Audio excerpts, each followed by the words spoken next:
Hello, my name is Kathy Alkane. I'm Senior Manager of Programs and Interpretation at Maymont. Welcome to the next virtual tour. Today we're going to be looking at Mrs. Dooley's bedroom. We call it the Swan Room. Maymont was the home of James and Sally Dooley, and they lived at Maymont from 1893 through the 1920s when they both passed away. When they passed away, they gave everything, including the furnishings in the house, and their 100 acres to the city of Richmond. And they gave it to the city of Richmond for everyone to enjoy as a museum and a park. In Mrs. Dooley's bedroom, there's a lot of Swan furniture. The furniture comes from Mrs. Dooley's bedroom from Swannanoa, their summer home. The summer home is located on Afton Mountain, and it was completed in 1913. From 1913 through the 1920s, the Dooleys spent their entire summers at Swannanoa. When Mrs. Dooley passed away in 1925, she noted that she wanted all of the Swan furniture from Swannanoa to be moved to Maymont, their city home. She knew that it was going to be opened as a museum and a park, and she knew that people would want to see it. It's been on display since 1926 when we first opened, and today the Maymont Swan logo comes from the Swan furniture. The Swan furniture includes the bed, a rocking chair, a writing table and chair, and a dresser and a mirror. From a historic photograph in 1926, the first year the house was open to the public, you can actually see the two small day beds that are in the Swan furniture design. We get a lot of questions, why did the Dooleys have separate bedrooms? A quick and easy answer is they were wealthy, they had the room, they had the space, and so they could spread out. But let's think practically. Mrs. Dooley changed 3 to 4 to maybe even 5 times a day. She would wear her morning dress when she first woke up. She might have an idea to go gardening outside in her 100 acres.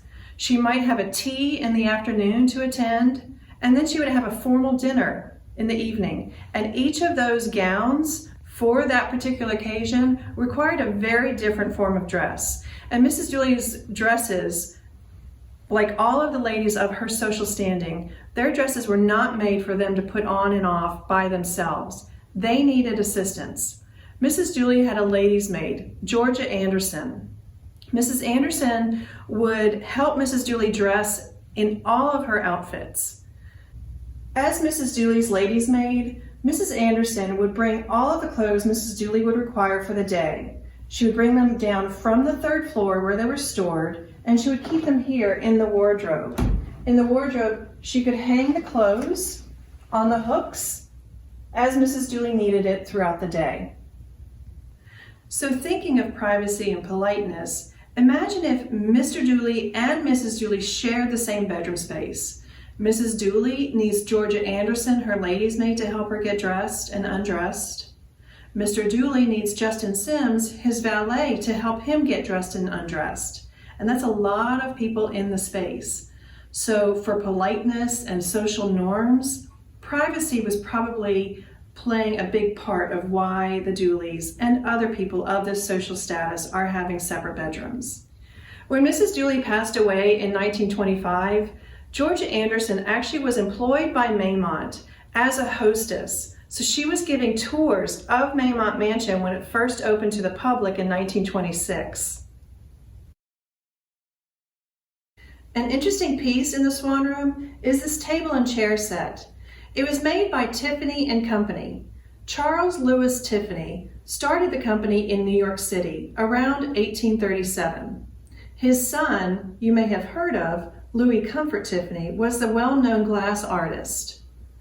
This piece is made in the Viking style. You can see the Viking dragon heads and the Viking style Celtic designs. The piece is made out of silver and narwhal tusk, and you can see the narwhal tusk here as well as on the chairs.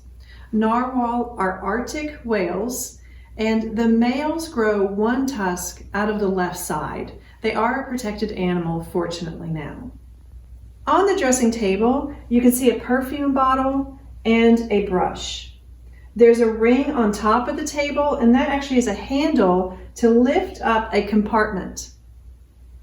Also, if you look at the piece, you can see drawers underneath the table, and those come out, and inside are insets for a dressing and manicure set. The dressing and manicure set was lost for a number of years. It wasn't until 2008 that this cabinet, which had been locked and no one had the key for, it was unlocked. And inside the cabinet in 1930s newspaper was the dressing and manicure set. So it was a very exciting time for us to be able to discover pieces of the Maymont collection that had been hidden for so many years.